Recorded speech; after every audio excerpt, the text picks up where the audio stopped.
Pernahkah Anda menanam bibit kubis dengan penuh harapan, merawatnya setiap hari, tapi hasilnya malah kurus, memanjang, dan lemah? Anda tidak sendirian. Banyak pekebun mengalami kegagalan bukan karena tidak bisa merawat, tapi karena salah dalam satu langkah paling awal. Bulan Maret ini adalah kesempatan emas Anda untuk mengubah kegagalan menjadi keberhasilan. Di video ini, saya akan tunjukkan rahasia mendapatkan bibit super, bibit yang kokoh dan sehat, yang menjadi fondasi utama untuk panen kubis seukuran bola basket. Lupakan bibit yang kerdil. Kita akan bongkar tuntas semua prosesnya, mulai dari benih hingga siap tanam di kebun. Pastikan Anda menonton sampai akhir, karena ada satu kesalahan umum di tahap akhir yang bisa menghancurkan semua kerja keras Anda selama berminggu-minggu. Mari kita mulai. Sebelum kita memegang tanah dan benih, mari kita pahami dulu mengapa bulan Maret begitu istimewa untuk kubis. Kubis adalah tanaman cuaca sejuk. Ia membenci panas yang menyengat. Dengan memulai penyemaian di dalam ruangan pada bulan Maret, kita memberikan bibit kita waktu sekitar 4 hingga 6 minggu untuk tumbuh kuat sebelum dipindahkan keluar. Waktu ini sangat sempurna karena saat bibit siap pindah, cuaca di luar sudah mulai menghangat namun belum terlalu panas, memberikan kondisi ideal bagi kubis untuk beradaptasi dan tumbuh subur. Ini adalah strategi cerdas untuk mencuri start dari musim tanam. Kita memanfaatkan sisa-sisa musim dingin untuk mempersiapkan pasukan tanaman kita. Memahami siklus hidup tanaman dan kalender alam adalah kebijaksanaan pertama seorang pekebun. Jadi, anggaplah bulan Maret ini sebagai camp pelatihan bagi para calon kubis juara Anda.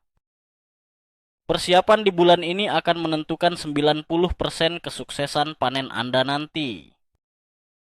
Langkah pertama yang paling fundamental adalah memilih varietas kubis yang tepat. Jangan asal ambil benih. Pikirkan tujuan Anda. Apakah Anda ingin panen lebih awal? Pilih varietas genjah seperti Golden Acre atau Copenhagen Market yang bisa dipanen dalam waktu sekitar 60 hari setelah tanam. Varietas ini biasanya menghasilkan kepala kubis yang lebih kecil dan padat, cocok untuk salad segar. Atau mungkin Anda ingin kubis yang besar untuk diolah menjadi asinan atau disimpan lebih lama. Maka, pilih varietas Late Flat Dutch atau Brunswick.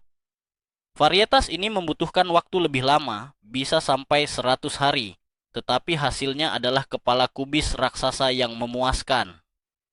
Selain itu, perhatikan juga ketahanan terhadap penyakit yang umum di daerah Anda. Beberapa benih modern sudah direkayasa untuk tahan terhadap penyakit seperti busuk hitam atau akar gada. Membaca deskripsi di balik kemasan benih adalah investasi waktu 5 menit yang bisa menyelamatkan Anda dari kekecewaan berbulan-bulan.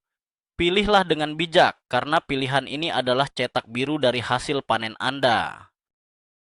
Sekarang, mari kita bicara tentang rumah pertama bagi benih kita, yaitu media tanam.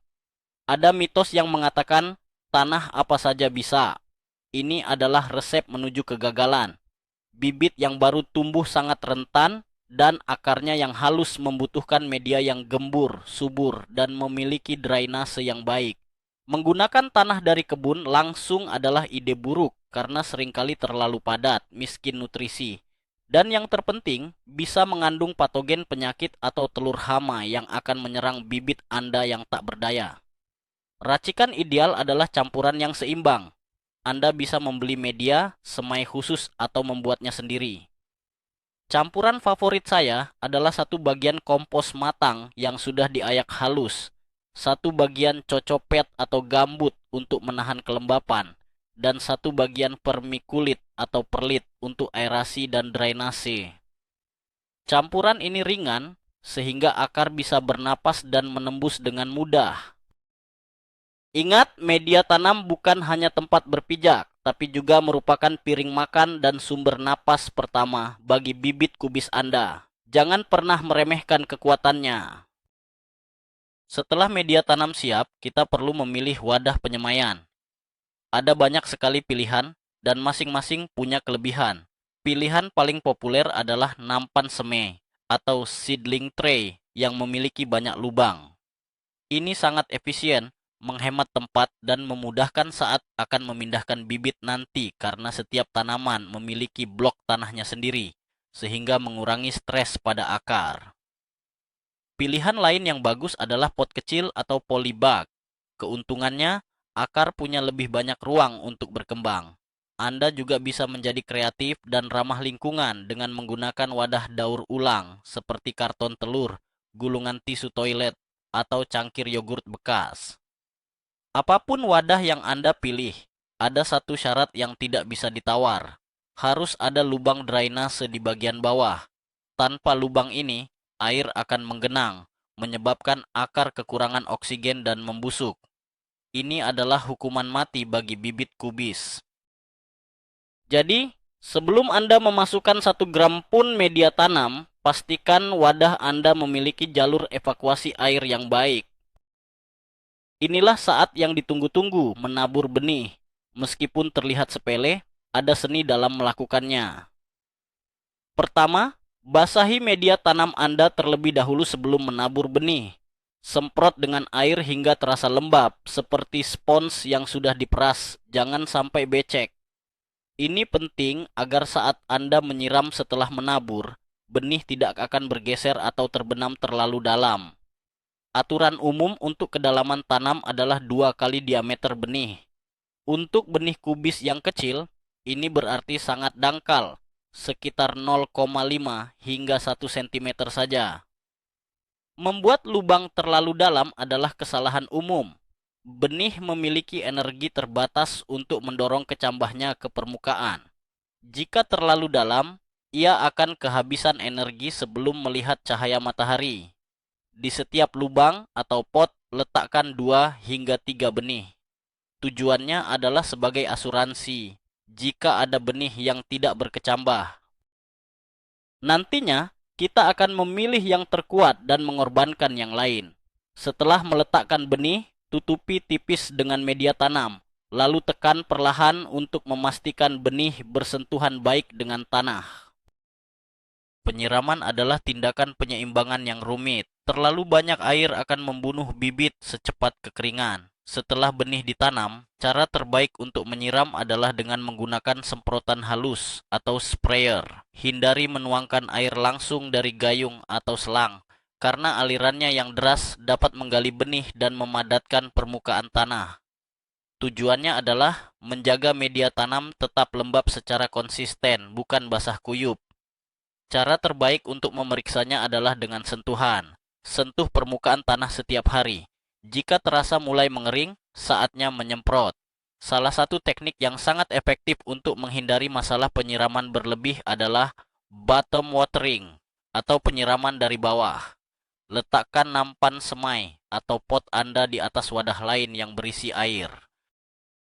Biarkan media tanam menyerap air ke atas melalui lubang drainase secara kapilaritas selama sekitar 15 hingga 30 menit atau sampai permukaan tanah terasa lembab. Metode ini memastikan seluruh media basah merata tanpa mengganggu permukaan dan benih. Begitu benih berkecambah, kebutuhan utamanya berubah drastis dari kehangatan menjadi cahaya. Ini adalah titik di mana banyak pekebun pemula gagal. Mereka meletakkan bibit di ambang jendela yang terlihat terang bagi mata manusia, tetapi sebenarnya gelap bagi tanaman. Kurangnya cahaya akan menyebabkan kondisi yang disebut etiolasi, di mana bibit tumbuh menjadi tinggi, kurus, pucat, dan lemah karena putus asa mencari cahaya. Bibit seperti ini tidak akan pernah menjadi tanaman yang produktif. Kubis membutuhkan setidaknya 16 jam cahaya terang setiap hari. Jika Anda tidak memiliki jendela yang menghadap ke selatan dengan cahaya matahari langsung yang melimpah, maka investasi terbaik Anda adalah lampu tanam atau grow light. Tidak perlu yang mahal. Lampu neon T5 atau lampu LED biasa dengan spektrum daylight sudah cukup. Gantung lampu hanya beberapa sentimeter di atas puncak bibit dan naikkan posisinya seiring pertumbuhan tanaman. Cahaya yang cukup akan menghasilkan bibit yang pendek, kekar, dengan batang tebal dan daun hijau tua. Ini adalah ciri-ciri bibit juara. Suhu memainkan peran ganda dalam kehidupan awal bibit kubis. Untuk tahap perkecambahan, benih kubis menyukai kehangatan. Suhu tanah yang ideal adalah sekitar 21 derajat Celcius. Pada suhu ini, benih bisa berkecambah secepat 4 hingga 7 hari. Anda bisa meletakkan nampan semai di tempat yang hangat seperti di atas kulkas atau menggunakan matras pemanas khusus bibit untuk mempercepat prosesnya. Namun, disinilah letak jebakannya. Begitu benih berkecambah dan daun pertama muncul, mereka menginginkan kondisi yang lebih sejuk. Turunkan suhu menjadi sekitar 16 hingga 18 derajat Celcius. Suhu yang lebih sejuk ini dikombinasikan dengan cahaya yang kuat akan mencegah bibit menjadi kurus dan panjang. Ini meniru kondisi musim semi yang sejuk di alam liar. Jika bibit Anda tetap berada di suhu yang terlalu hangat setelah berkecambah, mereka akan tumbuh terlalu cepat dan menjadi lemah. Jadi ingat, hangat untuk berkecambah dan sejuk untuk tumbuh kuat. Ini adalah ritme suhu yang harus Anda orkestrasi.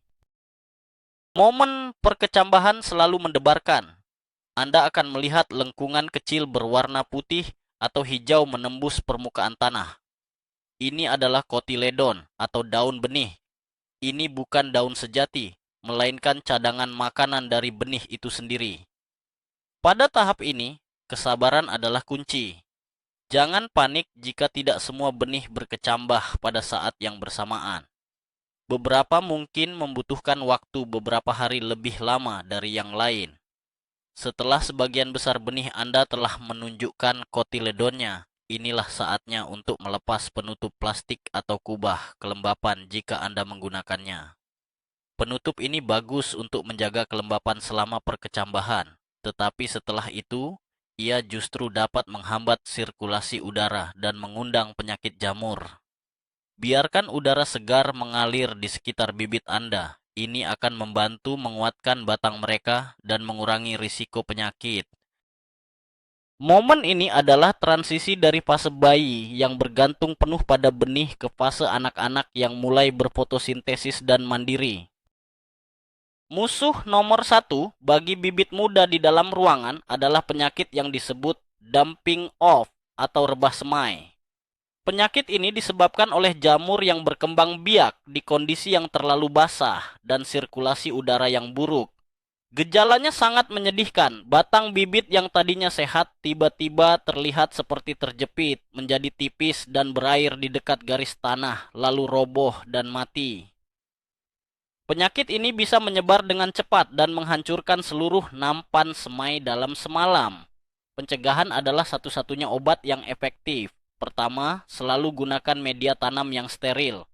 Kedua, jangan menyiram berlebihan.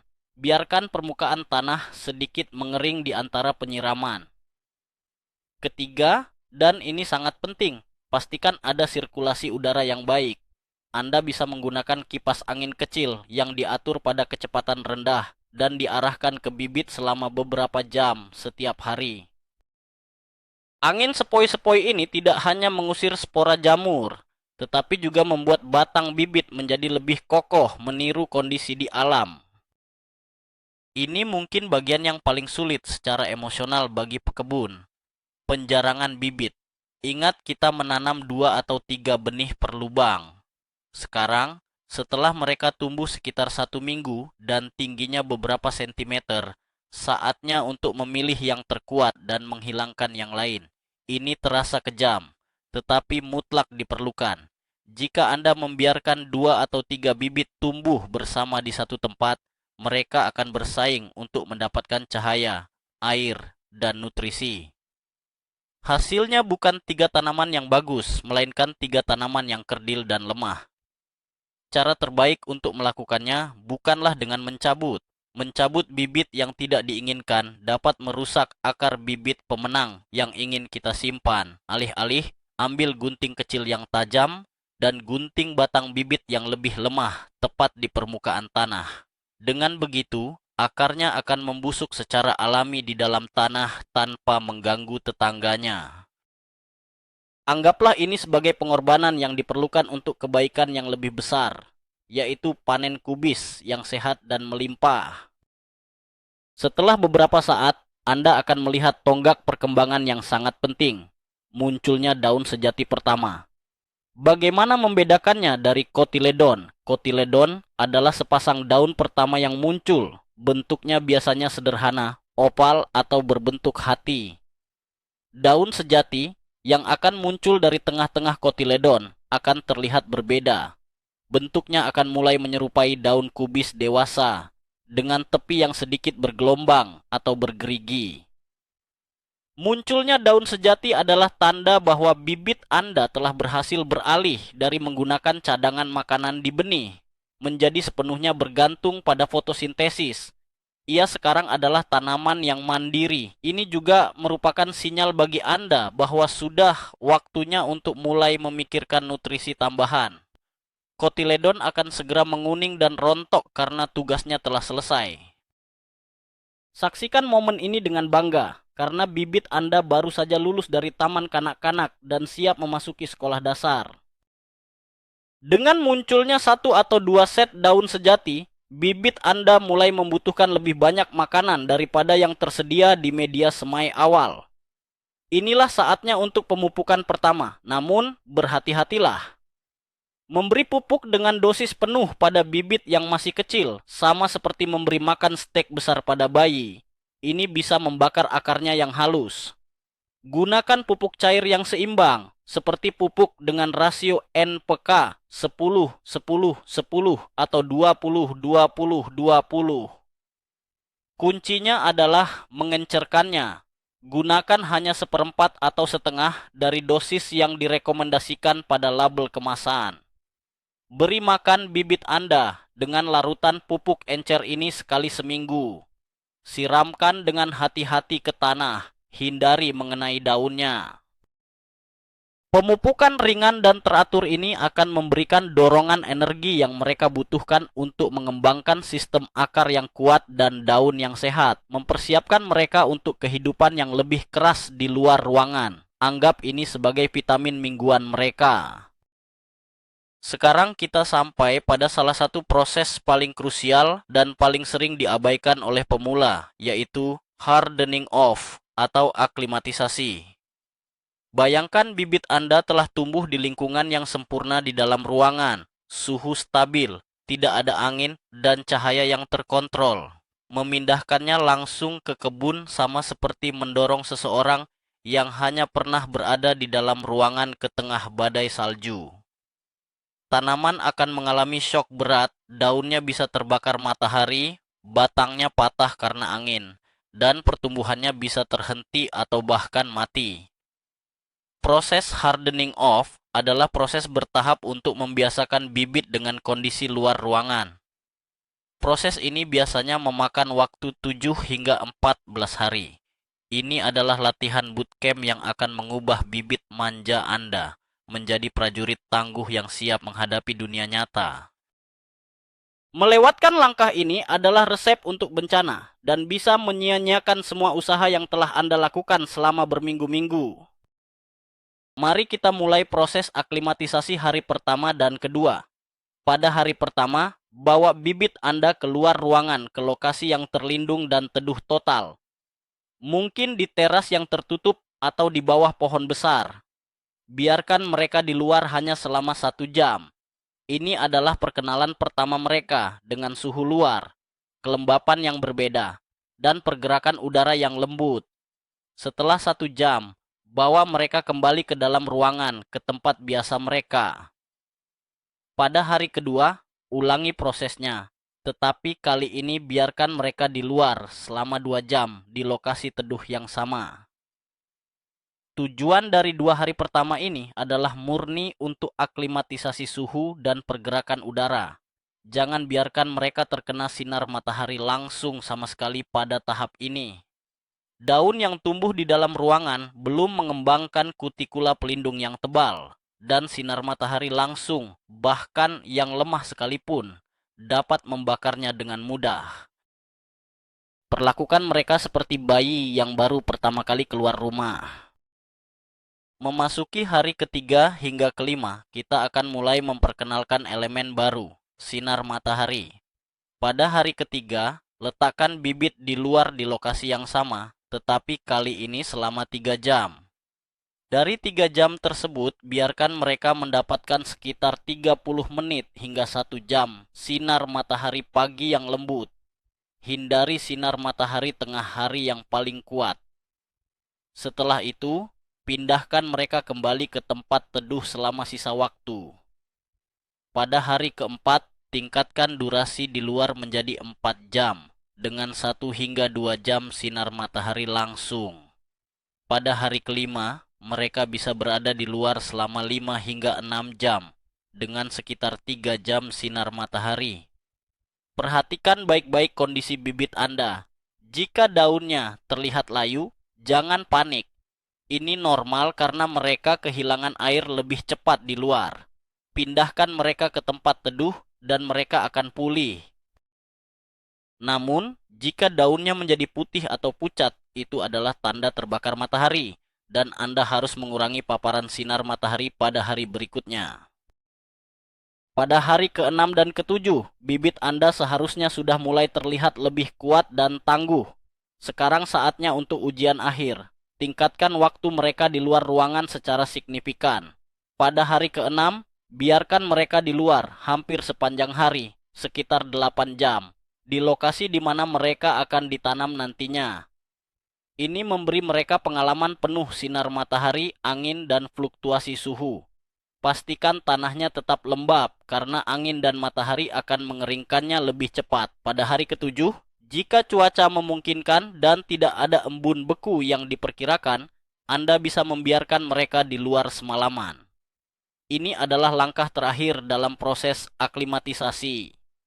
Setelah berhasil melewati malam pertama di luar, bibit kubis Anda secara resmi telah lulus dari bootcamp dan siap untuk ditanam secara permanen di kebun. Mereka sekarang adalah tanaman yang kuat dan siap berproduksi. Hari transplantasi telah tiba. Waktu terbaik untuk memindahkan bibit ke kebun adalah pada hari yang berawan atau di sore hari. Ini untuk mengurangi stres dan shock pindah tanam dengan menghindari panas dan terik matahari langsung pada hari pertama mereka di rumah baru. Siapkan lubang tanam terlebih dahulu. Gali lubang yang sedikit lebih besar dari pot bibit Anda. Jika tanah Anda tidak terlalu subur, ini adalah kesempatan bagus untuk menambahkan segenggam kompos atau pupuk kandang yang sudah matang ke dalam setiap lubang. Siram bibit Anda di dalam pot sekitar 1 jam sebelum dipindahkan. Ini akan membantu bola akar tetap menyatu saat dikeluarkan dari pot. Keluarkan bibit dari potnya dengan hati-hati. Jangan menarik batangnya. Balikkan pot dan tepuk-tepuk bagian bawahnya sampai bibit meluncur keluar. Letakkan bibit di lubang tanam pada kedalaman yang sama seperti di potnya, atau sedikit lebih dalam hingga daun pertama. Timbun kembali dengan tanah, padatkan dengan lembut, dan yang terpenting siram secara menyeluruh. Beberapa hari pertama setelah transplantasi sangat krusial. Tanaman Anda akan mengalami sedikit shock pindah tanam. Ini wajar. Mereka mungkin terlihat sedikit layu selama 1 atau 2 hari saat akar. Mereka mulai beradaptasi dengan lingkungan baru. Tugas utama Anda selama periode ini adalah menjaga tanah tetap lembab secara konsisten. Jangan biarkan tanah mengering, tetapi juga jangan membuatnya tergenang air. Penyiraman yang dalam dan teratur akan mendorong akar untuk tumbuh lebih jauh ke dalam tanah mencari air. Jika cuaca tiba-tiba menjadi sangat panas dan cerah, pertimbangkan untuk memberikan naungan sementara pada bibit Anda selama beberapa hari menggunakan kain peneduh atau bahkan selembar karton yang disandarkan. Perlindungan ekstra ini dapat membuat perbedaan besar antara tanaman yang berjuang untuk bertahan hidup dan tanaman yang langsung tancap gas dan mulai tumbuh dengan kuat di rumah barunya. Perhatikan mereka dengan seksama selama minggu pertama ini. Meskipun sudah lebih kuat, bibit yang baru dipindahkan masih menjadi sasaran empuk bagi beberapa hama. Salah satu musuh paling umum pada tahap ini adalah kumbang kutu atau flea beetle. Mereka adalah serangga hitam kecil yang melompat seperti kutu saat diganggu. Mereka memakan daun, meninggalkan banyak lubang kecil seperti bekas tembakan senapan. Kerusakan berat dari kumbang ini dapat menghambat pertumbuhan tanaman muda secara signifikan. Salah satu cara perlindungan terbaik adalah dengan menggunakan penutup baris atau row cover. Ini adalah kain ringan yang tembus cahaya dan air yang Anda bentangkan di atas tanaman Anda. Ini menciptakan penghalang fisik yang mencegah kumbang mencapai daun. Cara lain adalah dengan menaburkan tanah diatom di sekitar dan di atas tanaman. Partikel tajam dari tanah diatom ini akan merusak eksoskeleton serangga saat mereka merangkak melewatinya. Pengamatan rutin setiap hari adalah kunci untuk mendeteksi serangan hama sejak dini sebelum mereka menjadi masalah besar. Sebagai penutup bagian utama ini, saya ingin memberikan satu tips yang sering diremehkan, namun berdampak besar. Interaksi fisik. Ya, Anda tidak salah dengar. Setiap hari, saat Anda memeriksa bibit di dalam ruangan, belailah bagian atasnya dengan lembut menggunakan tangan Anda selama beberapa detik, atau, seperti yang kita bahas sebelumnya, gunakan kipas angin kecil. Gerakan ini meniru angin di alam. Stimulasi fisik ini memicu tanaman untuk melepaskan hormon pertumbuhan yang membuat batangnya menjadi lebih pendek, lebih tebal, dan lebih kokoh. Proses ini disebut thikmomorphogenesis. Bibit yang sering dibelai atau terkena angin sepoi-sepoi akan jauh lebih siap menghadapi angin kencang di luar ruangan dibandingkan bibit yang tumbuh dalam keheningan total. Ini adalah cara sederhana, namun sangat efektif untuk membangun kekuatan dan ketahanan pada tanaman Anda sejak dini. Jadi, jangan ragu untuk sedikit bermain dengan bibit Anda. Mereka akan berterima kasih dengan tumbuh lebih kuat. Jadi, itulah dia. Perjalanan lengkap dari sebutir benih kecil hingga menjadi bibit kubis yang tangguh dan siap menaklukkan kebun Anda. Kita telah membahas segalanya, mulai dari memilih varietas yang tepat, meracik media tanam sempurna, hingga melalui proses aklimatisasi yang sangat penting. Kunci utamanya, seperti yang kita lihat, adalah memulai dengan benar di bulan Maret.